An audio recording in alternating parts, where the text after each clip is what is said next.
Hi, I'm Jesse, and we're here today at Teance with Winnie. And Winnie, what are we drinking right now? You're going to have a cup of the Phoenix Oolong, and it's particularly the almond fragrance oolong, found in only about 5 existing trees. 5 trees? Alive. Yeah, it's one of those rare teas that most people in the world don't know about. And it's in such a remote area that they've honestly seen, 2 Americans ever in their lives. Maybe one before then, that was David Hoffman.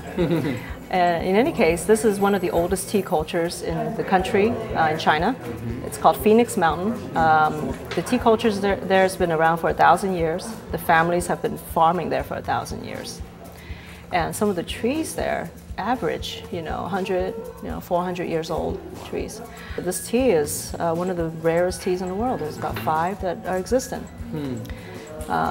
Handmade, hand harvested, picked meticulously in leaf order. Depending on hour of harvesting, it will be graded accordingly. Extreme craftsmanship. And the people there drink tea like you can't believe. There wouldn't be about 5 minutes in a day that they were not drinking tea. So I thought I drank a lot of tea, but compared to the tea culture there, they could drink me under the table. So I feel a little bit of warmth coming out of this tea bar here. What's going on? What do we have here? Oh, it's your imagination. It is too much tea I'm drinking.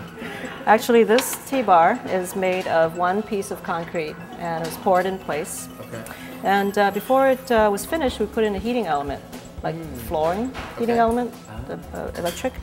And so we turn it on and it warms your hands, keeps your cups of tea warm. Right. Adds a nice touch on it. Yeah, we do that after hours. After hours. How have you seen the tea cultures of Asia changing as tea has grown in popularity in the West? Now, paradoxically, what's happened in China, for example, it's such a huge culture of tea drinkers. They've always had tea. They've had tea for 5,000 years. Tea was their currency. Tea is their beverage. Tea is their health tonic. Tea is their medicine.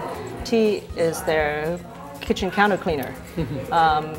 So everything about their lives are revolved around tea. But since the modernization of China, I found one very disturbing event has occurred, in which is that Lipton tea bags have now surfaced in China, along with KFC and Starbucks. But on the other hand, people's economic standards have risen and they're able to once again afford premium quality teas, paying some of the top dollars, going directly to farms, buying teas from tea masters, holding auctions. They've had auctions where 3 million RMBs were paid for 100 grams of tea. So what happens to the lifestyle of these modern, urban, fast-paced, high-tech people when they drink tea? It's, I heard that it's been a really great experience for them. Of course, the normal experiences that you expect, which is allowing them to calm down and feel more serene, but mostly they feel there's an absolute physiological change when they drink tea that they don't experience, that they experience differently with coffee. Coffee tends to give them a lot of caffeine and they feel activated. But then perhaps their energy levels fluctuate a lot. But tea seems to be able to give them that normal, sense of energy throughout the day, and they find that to be a lot more productive. So where do you see things going in the future? If you were to paint a picture 5 years or 10 years out, what happens with tea in America? What do I see in terms of our business? Definitely that this idea of tea tasting, learning about tea, having this rich and full experience of continuous discovery about tea, being part of their lives, this unending discovery about tea, being part of their lives, which enriches them in a lot of ways. I like to see that as being a lot more mainstream, because I feel that tea culture is very authentic, it's adaptable. Every culture, basically almost every country in the world drink tea in some form or another. So I hope that we embrace tea as not just as a beverage to go, but also as a culture. Well, thank you, Winnie, for the amazing brew and spending some time here at your tea bar. Yeah, it's always great to be with tea friends.